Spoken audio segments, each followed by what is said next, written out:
குட்டி info channel viewers எல்லாருக்கும் வணக்கம். நம்மள பல பேர், அதாவது நம்ம சப்ஸ்கிரைபரில் நிறைய பேர் கேட்டிருந்தாங்க, தமிழ்நாடு போக்குவரத்து கழகத்தில் இப்போ விட்டிருக்க அந்த வேக்கன்சி, அந்த வேலை வாய்ப்பை எப்படி அப்ளை பண்ணுறதுன்னு சொன்னீங்கன்னா நல்லாயிருக்கும். போயிட்டு ஒவ்வொரு கம்ப்யூட்டர் சென்டர்லையும் ரொம்ப நேரம் வெயிட் பண்ணுறதா இருக்குது அப்படின்னு சொல்லியிருக்காங்க. ஸோ அது பற்றின ஒரு முழு வீடியோ தான் நான் லைவாக எப்படி அப்ளை பண்ணுறது அப்படின்னு உங்களுக்கு சொல்லி காட்டுறேன். ஒரு ஸ்டேஜ் வரைக்கும் நான் சொல்லி உங்களுக்கு எல்லாத்தையும் சொல்லும்போது உங்களுக்கு ஈஸியாக புரிஞ்சிடும். நீங்கள் அதுக்கப்புறம் ஈஸியாக ப்ரொசீட் பண்ணி போக முடியும். அண்ட் அதில் என்னென்ன தகுதி இருக்கணும், என்னென்ன டேட்டா உங்கள்கிட்ட இருக்கணும், என்ன டாக்குமெண்ட்டில் நீங்கள் ரெடியாக வச்சுருக்கணும் அப்படிங்கிறத முழுமையாக பார்க்க போகிறோம். வீடியோ கொஞ்சம் லென்த்தாக தான் இருக்கும், இருந்தாலும் முழுசாக நீங்கள் பார்த்து உங்களுக்கு எந்த டவுட்டும் இல்லாமல் தெளிவுபடுத்திக்கோங்க. ஏதாச்சும் டவுட் இருந்தாலும் கமெண்ட்டில் கேளுங்க. வாங்க நம்ம இன்னைக்கான வீடியோக்குள்ளே போகலாம்.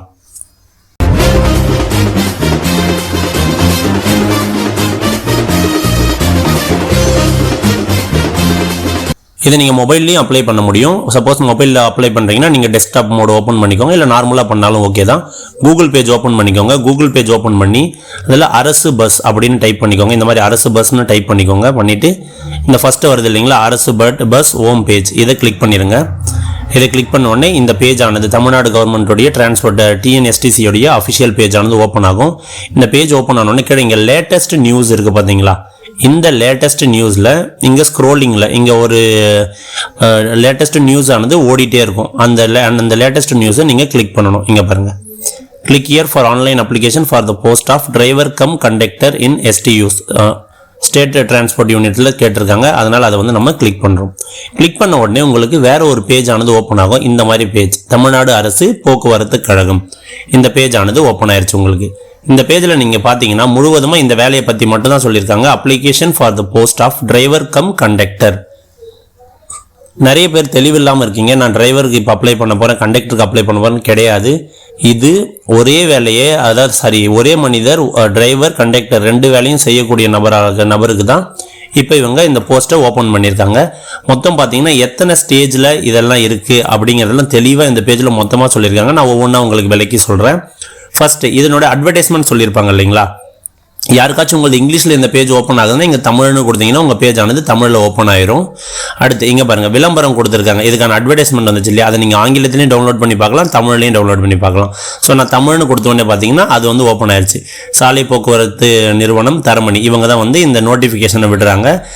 பணியிடத்துடைய காலி இட எண்ணிக்கை எவ்வளோ இருக்குது, சென்னையில் 364, எம்டிசியில், எஸ்சிடிசியில் 318, அண்டு விழுப்புரம் மண்டலத்தில் 322, அதுலேயும் ஒவ்வொரு மாவட்டத்துக்கும் எவ்வளோ, விழுப்புரம், வேலூர், காஞ்சிபுரம், கடலூர், திருவண்ணாமலை 322, அந்த மாதிரி ஒவ்வொரு மண்டலமும் அவங்க தெளிவாக. கும்பகோணம் மண்டலம் 756, சேலம் மண்டலம் 486, கோவை மண்டலம் 344, மதுரை மண்டலம் 322, திருநெல்வேலி மண்டலத்துக்கு 362. இதெல்லாம் எப்படி யாரெல்லாம் எலிஜிபிள் அப்படின்னு இதில் சொல்லியிருக்காங்க. இதெல்லாம் நீங்கள் தெளிவாக பார்த்து படிச்சுக்கோங்க. இது மட்டும் இல்லாமல் இதே விஷயத்த இங்கேயும் நமக்கு தெளிவுபட சொல்கிறாங்க. ஸோ இந்த அப்ளிகேஷனை நீங்கள் ஒரு டைம் ரெஃபர் பண்ணிக்கிட்டா நல்லது. அடுத்து இந்த டிஎன்எஸ்டிசியில் விளம்பரம் படுத்தணும். அடுத்து விண்ணப்பதாரர்கள் அறிவுறுத்தல். நம்ம கேண்டிடேட்ஸ் எவ்வளோ பேர் நீங்கள் அப்ளை பண்ணுறீங்களோ உங்கள் எல்லாருக்கும் அவங்க பொதுவான ஒரு அறிவுறுத்தலை கொடுத்துருக்காங்க. என்னன்னா, உங்களோட வயது வரம்பு என்னவா இருக்கணும்னா, வரப்போகிற ஜூலை 1ஆம் தேதி அப்போ உங்களுக்கு குறைந்தபட்சம் 24 வயது பூர்த்தி அடைந்திருக்க வேண்டும். அதுக்கு அடுத்து இது வந்து குறைந்தபட்சம். அதிகபட்ச வயசு பொது பிரிவினர் யாரெல்லாம் ஓசியில் இருக்காங்களோ அவங்க அதிகபட்சமாக 40 வயசுக்கு வரைக்கும் இருக்கவங்க விண்ணப்பிக்கலாம். BC, BCM, MBC, DNC, SC, SCA, ST இவங்க எல்லாருக்கும் அதிகபட்சம் 45 வயது. சப்போஸ் முன்னாள் இராணுவத்தினர் எக்ஸ் சர்வீஸ்மேன் யாராச்சும் அப்ளை பண்ணுறீங்கன்னா அவங்க ஓசியாக இருந்த 50 வயசு, மற்றவங்களுக்கு வந்து 55 வயது. இதை தான் சொல்லியிருக்காங்க. கல்வி தகுதி நீங்கள் இப்போ கடந்த 1/1/2025 அப்போ 10ஆம் வகுப்பு தேர்ச்சி பெற்றிருக்கணும், இல்லைன்னா அதுக்கு இணையானதை வந்து அவங்க படிச்சிருக்கணும். தமிழில் எழுத படிக்க தெரிஞ்சிருக்கணும், பேசவும் தெரிஞ்சிருக்கணும்.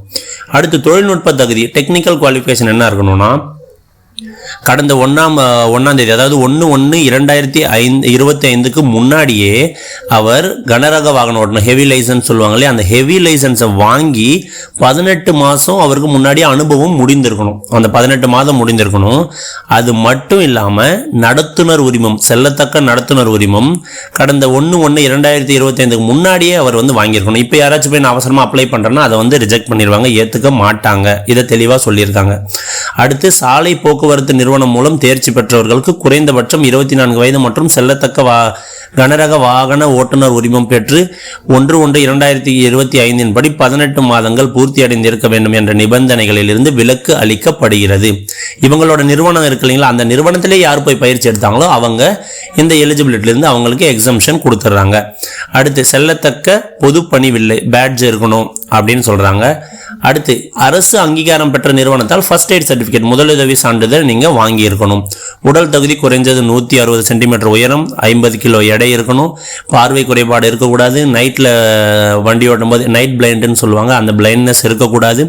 உடலில் எந்த விதமான அங்கே ஃபிசிக்கல் டிஃபார்மிட்டி ஒரு விரல் இல்லை அந்த மாதிரி ஏதாச்சும் பிரச்சனை இல்லை, ஒரு கை வந்து ஷார்ட்டாக இருக்குது ஏதாச்சும் பிரச்சனை இருக்குன்னா அது எதுவும் இருக்கக்கூடாது. அடுத்து காது நன்றாக கேட்கக்கூடிய திறன் இருக்கணும். சான்றிதழ் சரிபார்ப்பின் போது நீங்கள் மருத்துவ சான்றிதழ் மற்றும் ஆவண சான்றிதழை சமர்ப்பிக்கணும். அவங்க நீங்கள் எப்போல்லாம் சர்டிஃபிகேட் வெரிஃபிகேஷன் கூப்பிட்றாங்களோ அப்போ உங்களை ஒரு டாக்டர் கிட்ட சர்டிஃபிகேட் வாங்கிட்டு வர சொல்லுவாங்க. அண்ட் உங்களோட ஒரிஜினல் டாக்குமெண்ட் எல்லாத்தையும் கேட்பாங்க. விண்ணப்ப கட்டணம் எவ்வளோன்னு பார்த்துக்கோங்க. ஓசி யாரெல்லாம் காமனில் இருக்கீங்களோ, ஓசி இல்லை காமனில் யார் இருக்கீங்களோ அவங்களுக்கு 1180 ரூபாய், இது ஜிஎஸ்டி உட்பட தான். ஸோ மொத்தமாக அவங்க 1180 பே பண்ணணும். எஸ்டி பிரிவினராக இருந்தால் அவங்க 590 ரூபாய் பே பண்ணணும்.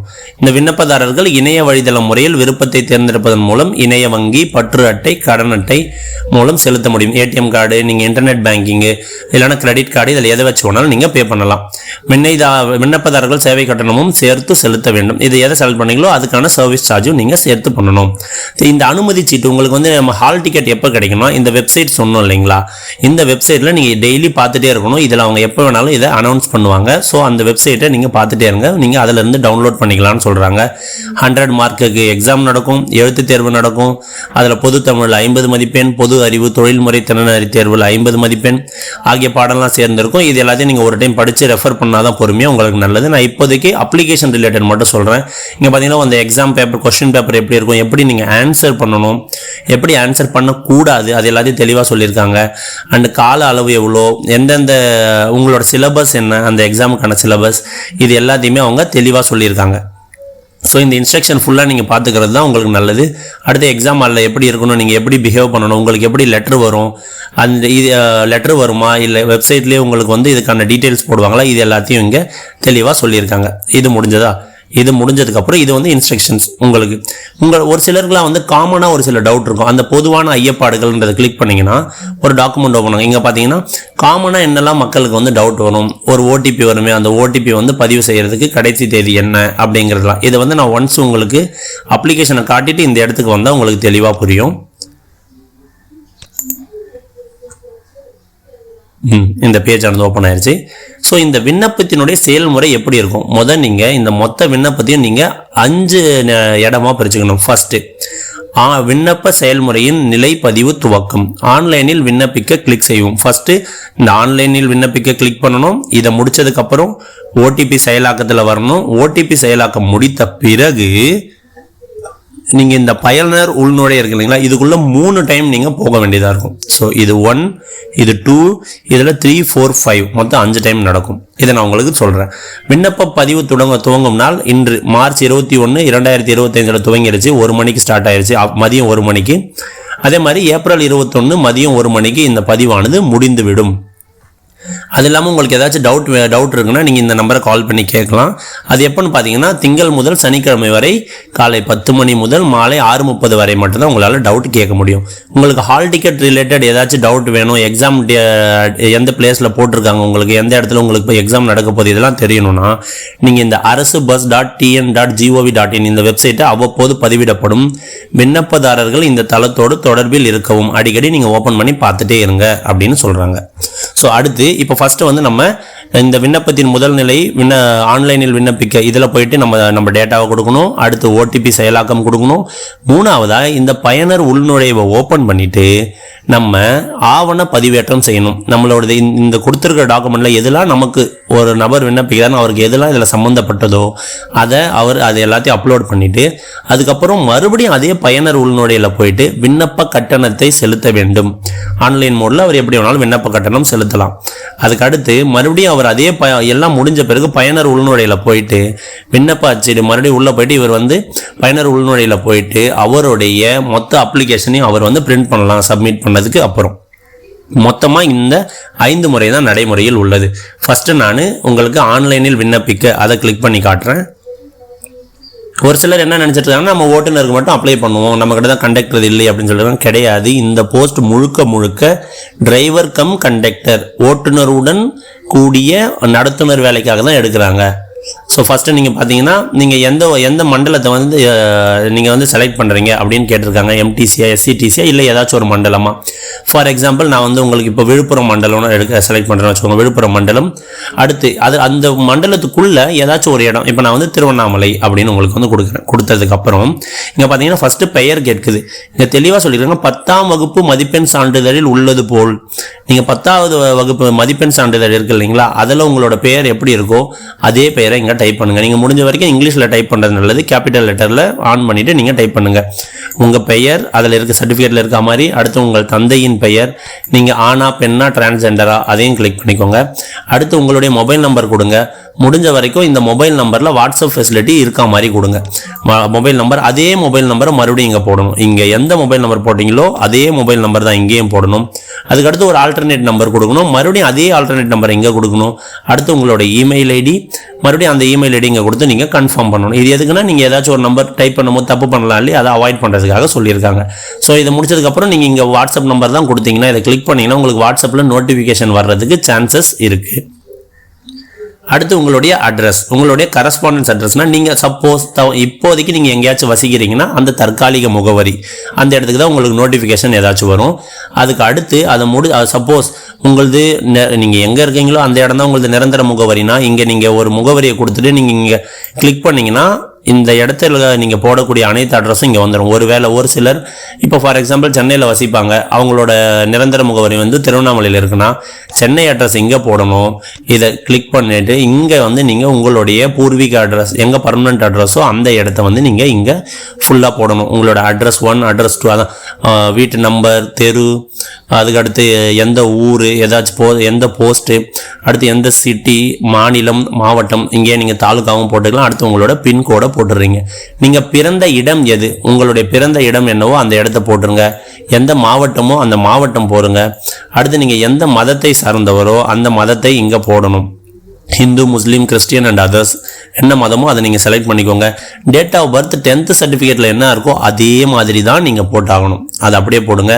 கம்யூனிட்டி, உங்களோட ஜாதி சான்றிதழ் இருக்கு இல்லைங்களா, அதில் கம்யூனிட்டி பிசி, எம்பிசி, டிஎன்சி என்ன இதில் இருக்கோ அதை அப்படியே செலக்ட் பண்ண போகிறீங்க.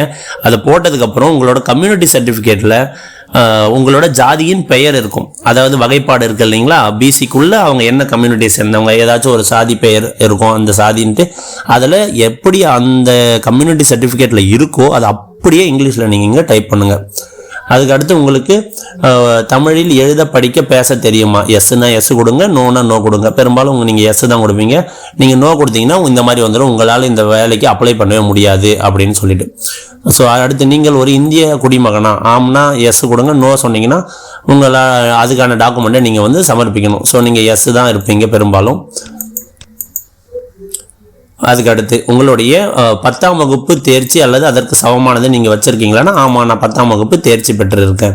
நீங்கள் ஒரு முன்னாள் இராணுவ, நீங்கள் எக்ஸ் சர்வீஸ்மேன், ஆர்மி, நேவி, ஏர்ஃபோர்ஸ்லேருந்து நீங்கள் ரிட்டையர் ஆகிருந்தால் எஸ் கொடுங்க, இல்லைனா நோ கொடுத்துருங்க. எஸ் நீங்கள் கொடுக்குறதுனா அதுக்கான டேட்டாவை பின்னாடி கொடுக்கணும், நீங்கள் இல்லைனா நோ கொடுத்துருங்க.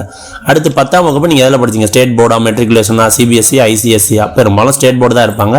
யாராச்சும் மெட்ரிகுலேஷன் இருந்தால் கொடுங்க. நான் ஸ்டேட் போர்டு கொடுத்துருக்கு. இப்போது உங்களுடைய 10ஆம் வகுப்பு, உங்களோட நல்லா புரிஞ்சுக்கோங்க, டிசி தேவையில்லை, உங்களோட மார்க் ஷீட்டை நீங்கள் எடுத்து அந்த மார்க் ஷீட்டுக்கு மேலே உங்களுக்கு சர்டிஃபிகேட்டோடைய நம்பர் இருக்கும், அந்த நம்பரை நீங்கள் இந்த இடத்துல போடுங்க. அந்த நம்பரை போட்டு முடிச்சதுக்கப்புறம் எந்த வருஷம் நீங்கள் பாஸ் பண்ணீங்கன்றது உங்களோட சர்டிஃபிகேட்லேயே கீழே தெளிவாக மென்ஷன் பண்ணியிருப்பாங்க. அந்த வருஷத்தை மட்டும் மே 2003, ஏப்ரல் 2013 அந்த மாதிரி வருஷம் இருக்கும். அது எந்த வருஷமோ அந்த வருஷத்தை மட்டும் நீங்கள் இங்கே செலக்ட் பண்ணிக்கோங்க. அதுக்கு அடுத்து உங்களுடைய ஓட்டுநர் உரிமம், உங்களோட டிரைவிங் லைசன்ஸில் நம்பர் இருக்கும் இல்லையா, லைசன்ஸ் நம்பர், அந்த லைசன்ஸ் நம்பர் இங்கே எந்த ஆஃபீஸில், எந்த ஆர்டிஓ ஆஃபீஸில் போய் வாங்கினீங்களோ அந்த ஆர்டிஓ ஆஃபீஸோடைய பெயர் நீங்கள் இங்கே போடணும். போட்டுட்டு இந்த லைசன்ஸோட எல்லா லைசன்ஸுக்கு வேலிடிட்டி இருக்கும் இல்லையா, அது எந்த தேதி வரை வேலிடிட்டி இருக்கோ அந்த வேலிடிட்டியை நீங்கள் செலக்ட் பண்ணணும். உங்களோட ரினிவல் நார்மலாக சொல்லுவீங்களா, நம்ம ரினிவல் பண்ண போகிறோன்னு அந்த டேட் என்னமோ இங்கே போட்டுக்கோங்க. நீங்கள் ஐஆர்டியில் பயிற்சி பெற்றவரா, ஆம்னா எஸ் கொடுங்க, இல்லைனா நோ கொடுத்துருங்க. பெரும்பாலும் அதை வந்து யாரும் அப்ளை நீங்கள் வந்து பண்ணியிருக்க மாட்டீங்க. அப்படி இருந்தால் எஸ் கொடுங்க, இல்லைனா நோ கொடுத்துருங்க. அடுத்து உங்களோட பேட்ஜ் நம்பர் வேணும். அடுத்து பேட்ஜ் எந்த தேதியில் நீங்கள் போட்டிங்களோ அந்த தேதியை கொடுத்துட்டு, அடுத்து நீங்கள் கனரக வாகனம் ஒரு ஹெவி லைசன்ஸ் எப்போ வாங்கினீங்க, அந்த லைசன்ஸ் எந்த இடத்துல ஹெவி லைசன்ஸ் வாங்கினீங்க. ஒரு சிலர் வந்து லைட்டும் பேட்ஜும் வேறு இடத்துல போட்டிருப்பீங்க, ஹெவியை வந்து வேற ஒரு இடத்துல போட்டிருங்க. எந்த இடத்துல வாங்கினீங்களோ அந்த ஆஃபீஸ், அந்த ஆர்டிஓ ஆஃபீஸ், அண்ட் அது என்னைக்கு வாங்கினீங்களோ அதனுடைய தேதியை வந்து இங்கே நீங்கள் குறிப்பிட்டால் போதும். அடுத்து உங்களுக்கு ஃபர்ஸ்ட் எய்ட் சர்டிஃபிகேட் கவர்மெண்ட்டால், இங்கே பாருங்கள் இந்த ஜிஓ சொல்லியிருக்காங்க பாருங்கள், இந்த ஜிஓவால் அங்கீகரிக்கப்பட்ட நிறுவனத்தால் வழங்கப்பட்ட முதலுதவி சான்று. நீங்கள் எந்த டாக்டர்கிட்ட வேணாலும் போய், எந்த ஹாஸ்பிட்டல் எந்த யூனிட்டில் வேணாலும் போய் வாங்க முடியாது. யார் அந்த கவர்மெண்ட் அரசாங்கத்தால் அங்கீகரிக்கப்பட்டு உள்ளார்களோ அவங்க கிட்ட தான் வாங்கணும். எனக்கு தெரிஞ்சு சென்னையில் சென்ட் ஜான் ஆம்புலன்ஸ் சர்வீஸ்னு அந்த மாதிரி ஏதோ ஒன்று இருக்குது. அங்கே போனீங்கன்னா அங்கே உங்களுக்கு ஈஸியாக கிடைச்சிரும் இது, இந்த ப்ராக்டிஸ் எடுத்ததுக்கப்புறம். ஸோ அந்த சர்டிஃபிகேட்டில் ஒரு நம்பர் வரும், அந்த நம்பரை போட்டுட்டு இதனோட வேலிடிட்டி அதிலே அந்த சர்டிஃபிகேட்டில் மென்ஷன் பண்ணியிருப்பாங்க, அந்த டேட்டை நீங்கள் இங்கே செலக்ட் பண்ணிடணும். ஸோ அதுக்கு அடுத்து நீங்கள் இந்த ஹெவியை வாங்கி எத்தனை வருஷமாக நீங்கள் வேலை செய்வீங்க, 1 வருஷம் 2 வருஷம் 10 வருஷம் அந்த மாதிரி எவ்வளோ நாள் இருக்கோ அதை நீங்கள் போடலாம். சப்போஸ் நீங்கள் 1 வருஷம் கொடுத்தீங்கன்னா நீங்கள் அதுக்கு எலிஜிபிள் இல்லை. ஏன்னா குறைஞ்சது 1.5 வருஷம் நீங்கள் அதில் முன் அனுபவம் பெற்றிருக்க வேண்டும் அப்படின்னு சொல்லியிருக்கு. அதனால் நீங்கள் குறைஞ்சது 2 வருஷமாச்சு அந்த இடத்துல எக்ஸ்பீரியன்ஸ் காட்ட வேண்டி இருக்கும்.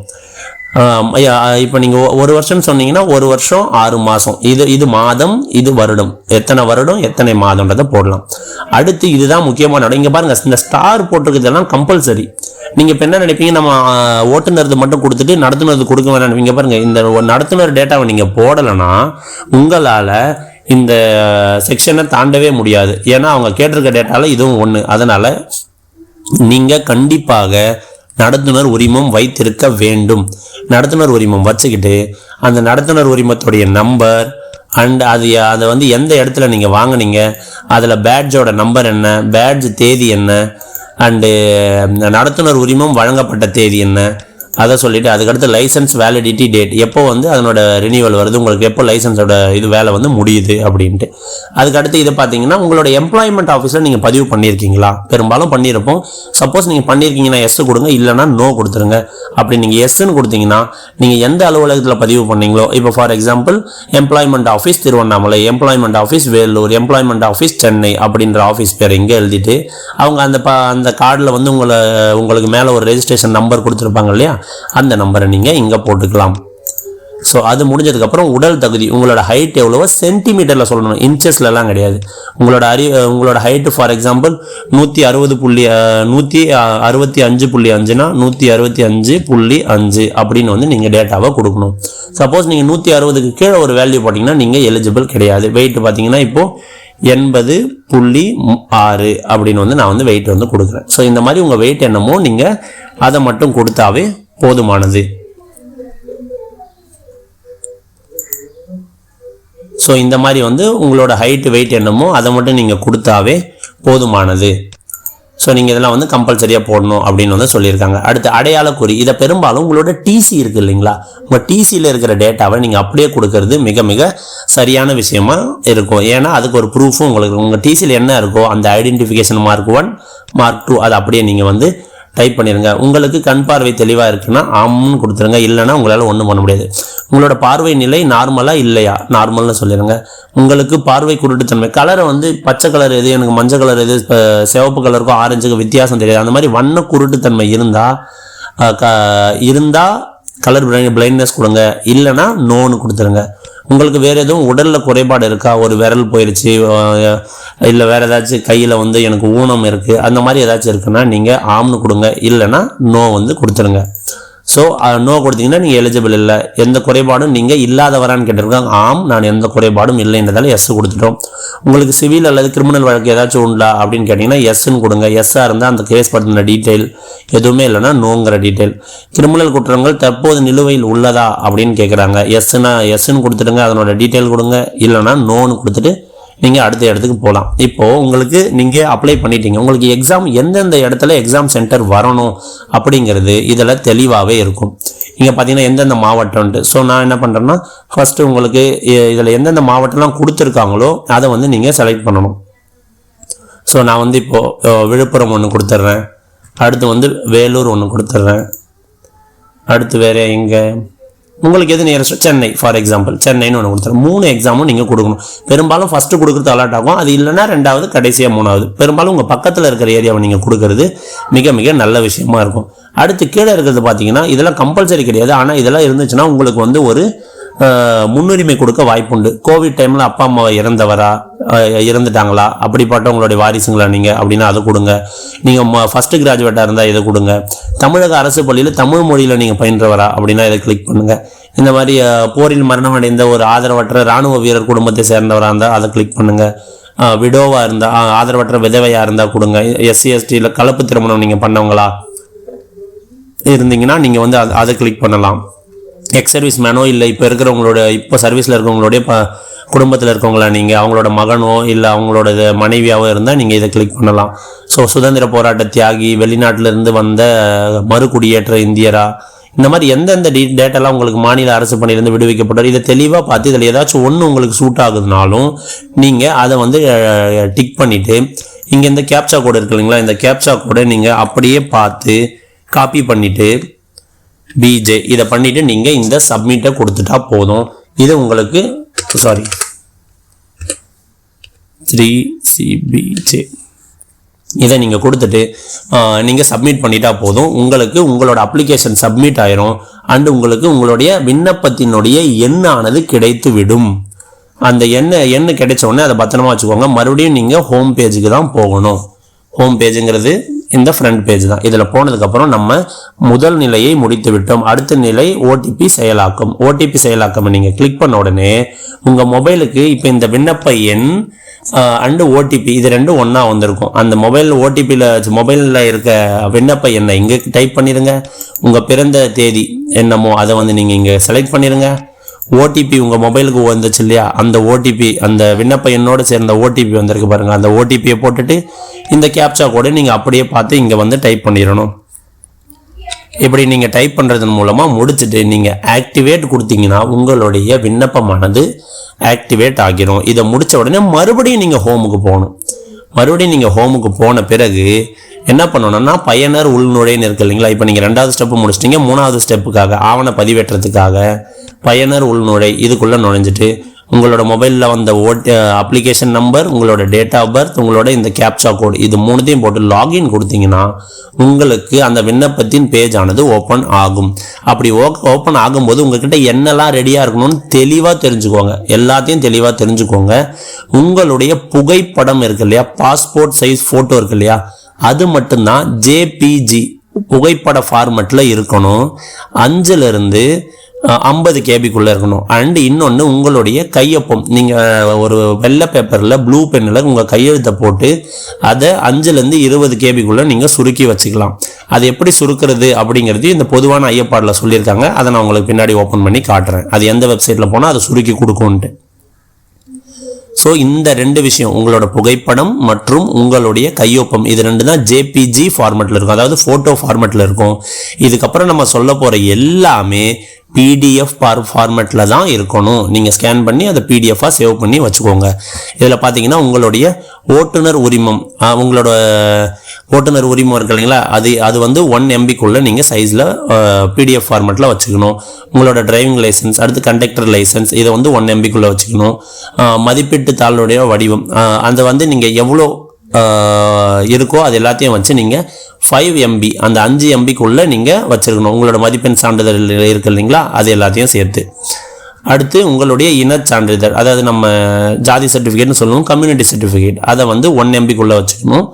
அடுத்து முகவரி ஆதாரம், உங்களுடைய முகவரி ஆதாரத்துக்கு பெரும்பாலும் நீங்கள் ஆதார் கார்டை யூஸ் பண்ணுறது நல்லது. உங்களோட அட்ரஸ் ப்ரூஃபையும் PDF-ஆக வச்சுக்கோங்க. உங்களோட ஃபர்ஸ்ட் எய்ட் சர்டிஃபிகேட்டையும் 1 MB PDF-ஆக வச்சுக்கோங்க. உங்களுடைய இது எல்லாமே கம்பல்சரி. இது வரைக்கும் வந்தது எல்லாமே எல்லா நபரும் கண்டிப்பாக அப்லோட் பண்ணணும். இதுக்கு அடுத்து பார்த்தீங்கன்னா சப்போஸ் நீங்கள் எம்ப்ளாய்மெண்ட் ஆஃபீஸில் பதிவு பண்ணியிருந்தா அந்த அட்டையை அப்லோட் பண்ணுங்கள், அது 1 MB. IRTயில் அதான் நீங்கள் சொன்னீங்க இல்லையா, அவங்களோட சாலை போக்குவரத்துக்கு கழகத்திலேயே நீங்கள் ட்ரைனிங் முடிச்சிருந்தீங்கன்னா அதற்கான சான்றிதழ் என்னவோ அதையும் அதே மாதிரி பிடிஎஃப்ல வச்சுக்கோங்க. ஏதாச்சும் உங்களுக்கு கேஸ் இருக்குது அப்படின்னா, கிரிமினல் வழக்கு நிலுவையில் இருந்தால் அதற்கான சான்றிதழை வந்து நீங்கள் பிடிஎஃப்ல 5 MBக்கு குறைவாக 5 MBக்கு விட கம்மியாக அதை ஸ்கேன் பண்ணி வச்சுக்கோங்க. நீங்கள் முன்னாள் இராணுவ வீரராக இருந்தீங்கன்னா, எக்ஸ் சர்வீஸ்மேனாக இருந்தால் அதுக்கான சான்றிதழ் 1 MBயில் பிடிஎஃப் ஸ்கேன் பண்ணிக்கோங்க. முன்னுரிமை வகுப்பு சான்றிதழ் படிவம் உங்ககிட்ட இருக்குன்னா நீங்கள் அதை வந்து 5 MBக்குள்ள பிடிஎஃபாக வச்சு இது எல்லாத்தையுமே நீங்கள் இந்த பயனர் உள்நுழைவில் போயிட்டு ஒவ்வொரு டாக்குமெண்ட்டையும் அந்த இடத்துல நீங்கள் அப்லோட் பண்ணி முடிச்சுட்டு அங்கே சப்மிட் பண்ண உடனே மறுபடியும் நீங்கள் அடுத்ததாக விண்ணப்ப கட்டணம் செலுத்துவதற்கு அதே பயனர் உள்நுழைவுக்குள்ளே போயிட்டு உங்களுடைய நீங்கள் விண்ணப்ப கட்டணத்தை செலுத்த வேண்டும். இந்த விண்ணப்ப கட்டணம் 1180 ரூபாய். அது இங்கே தெளிவாகவே கூறப்பட்டு உள்ளது. இந்த விண்ணப்ப கட்டணமானது பொது பிரிவினருக்கு 1180 ரூபாயும், SC STக்கு 590 ரூபாயும் இருக்குது. இதை வந்து நீங்கள் நெட் பேங்கிங், டெபிட் கார்டு, அதான் ATM கார்டு இல்லைனா கிரெடிட் கார்டு இதை வச்சு நீங்கள் வந்து பே பண்ண முடியும்னு சொல்லியிருக்காங்க. அண்ட் இதை பே பண்ணுறதுக்கான சர்வீஸ் சார்ஜஸும் சேர்த்து வாங்குவாங்க. இதை முடித்ததுக்கு அப்புறம் கடைசி ஸ்டெப்பாக என்ன சொல்லியிருக்காங்க, விண்ணப்ப அச்சீடு. மறுபடியும் நீங்கள் அதை முடிச்சுட்டு வந்ததுக்கப்புறம் பயனர் உள்நுழைவுக்குள்ளே போனால் உங்களோட அப்ளிகேஷனை நீங்கள் சக்ஸஸ்ஃபுல்லாக பிரிண்ட் பண்ணி எடுத்துக்கொள்ளலாம். அண்ட் இதை பண்ணும்போது ஒரு சிலருக்கு பொதுவான டவுட்ஸ் வந்து வரும். அந்த டவுட்ஸ் என்னன்னு பார்த்துக்கோங்க. இப்போ வந்து நீங்கள் உங்களுக்கு ஒரு OTP வரும்னு சொன்னோம் இல்லையா, ஃபஸ்ட்டு விண்ணப்பத்தை முடித்த உடனே அது வந்து ஒவ்வொரு டைமும் நம்ம ஓப்பன் பண்ணும்போது OTP வருமானா கிடையாது. ஒரு டைம் நீங்கள் அப்ளை பண்ணி அப்ளிகேஷனை ஃபஸ்ட்டு ஸ்டெப் இருக்கு இல்லையா, இங்கே இந்த ஃபஸ்ட்டு ஸ்டெப் இதை முடித்த உடனே உங்கள் ஃபோனுக்கு ஒரு மெசேஜ் வரும். அந்த மெசேஜில் உங்களுடைய விண்ணப்பத்தின் எண்ணும் OTPயும் இருக்கும். அது எப்போனா இந்த 21 ஏப்ரல் 2025 வரை அந்த OTP ஆனது செல்லுபடி ஆகும். அடுத்து உங்களுக்கு வந்து புகைப்படத்தையும் கையெழுத்து அளவையும் எப்படி அது வந்து பெருசாக இருக்குது எப்படி குறைக்கிறதுன்னு தெரியலனா இவங்களே வெப்சைட் சொல்லிட்டாங்க. இந்த வெப்சைட்டில் பார்த்தீங்கன்னா reduceimages.comனு இது ஒரு சாம்பிள் தான். இந்த மாதிரி நிறைய வெப்சைட் இருக்குது. உங்களுக்கு எதில் கம்ஃபர்டபுளோ அதில் நீங்கள் பண்ணிக்கலாம். அதில் நீங்கள் அப்லோட் பண்ணி உங்கள் ஃபோட்டோவுடைய உங்கள் கையெழுத்துடைய சைஸை வந்து உங்களால் குறைச்சிக்க முடியும். அடுத்து நீங்கள் வந்து உங்களோட எந்த ஒரு டேட்டாவுமே நீங்கள் ஒரு டைம் அப்லோட் பண்ணி சப்மிட் பண்ணிட்டா கேன்சல் பண்ண முடியாது. அதுக்கு முன்னாடி வந்து நீங்கள் மாற்றி இதை போட்டுக்க முடியும். அடுத்து உங்கள் கணக்கில் பணம் செலுத்தப்பட்டது, ஆனால் அது வந்து கன்ஃபார்ம் ஆகலை, காசு போயிடுச்சு, ஆனால் வந்து எனக்கு வந்து முடியலை, சக்ஸஸ் ஆகலை அப்ளிகேஷன் அப்படின்னா அதற்கு நீங்கள் கன்ஃபார்ம் ஆச்சுன்னா தான் உங்களுக்கு உங்களோட அப்ளிகேஷன் அதில் சப்மிட் ஆகும். இல்லைனா உங்களோட பணம் நீங்கள் மறுபடியும் தான் செலுத்தணும். அது திரும்பவும் உங்கள் அக்கௌண்ட்டுக்கு அந்த காசானது வந்துடும். அடுத்து உங்களுடைய டேட்டாவை நீங்கள் கொடுத்தது எப்போவாச்சும் மாற்ற முடியுமானா எப்போவுமே முடியாது. ஒரு டைம் சப்மிட் பண்ணிட்டா முடிஞ்சிருச்சு. அதனால் தெளிவாக பொறுமையாக பண்ணுங்கள். அடுத்து நீங்கள் உங்களோட டேட்டா பற்றி எந்த விஷயம் தப்பாக பண்ணியிருந்தாலும் அதை வந்து உங்களால் சேஞ்ச் பண்ணவே முடியாது. பதிவின் கடைசி நாளில் நான் பதிவு செய்யலாமா, கடைசி நேரத்தில் நீங்கள் பதிவு பண்ணலாம். அந்த நேரத்தில் சர்வர் பிஸியாக இருக்கும், பணம் செலுத்துறதுல எதனா தவறு வருதுன்னா உங்களால் ஒன்றும் பண்ண முடியாது. அதனால் முன்னாடியே பண்ணுறது நல்லது. நான் இதை முக்கியமாக தெரிஞ்சுக்கோங்க. நான் விண்ணப்பத்தில் தவறான விவரங்களை உள்ளிட்டிருந்தால் நான் மீண்டும் பதிவு செய்யலாமா, இல்லை. ஒரே பதவிக்கான பல விண்ணப்பங்கள் அனுப்பிச்சிங்கன்னா எல்லாமே நிராகரிக்கப்பட்டுவிடும். ஸோ இவ்வளோதான். இதுதான் உங்களுக்கு நீங்கள் கேட்டிருந்தது. வீடியோ கொஞ்சம் லென்த்தாக போனாலும் உங்களுக்கு மொத்த டேட்டாவே நான் கிளியராக சொல்லியிருக்கேன், எப்படி பண்ணணும் எப்படி பண்ணக்கூடாது என்ன ஏதுன்னு. ஸோ நீங்கள் மறக்காமல் இதை வந்து மற்றவங்களுக்கு ஷேர் பண்ணுங்கள். வீடியோ லென்த்தாக இருந்தாலும் உங்களுக்கு ஒரு தெளிவு கிடைக்கும்.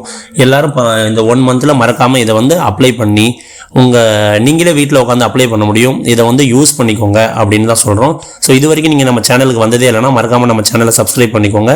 அது மட்டும் இல்லாமல் ஏதாச்சும் உங்களுக்கு வீடியோ போடணுன்னா அதை கமெண்ட்டில் சொல்லுங்கள். டவுட் இருந்தாலும் கமெண்ட்டில் சொல்லுங்கள். அதை நம்ம ரெக்டிஃபை பண்ணுறதுக்கு ட்ரை பண்ணலாம். தேங்க்யூ ஃபார் வாட்சிங். நன்றி.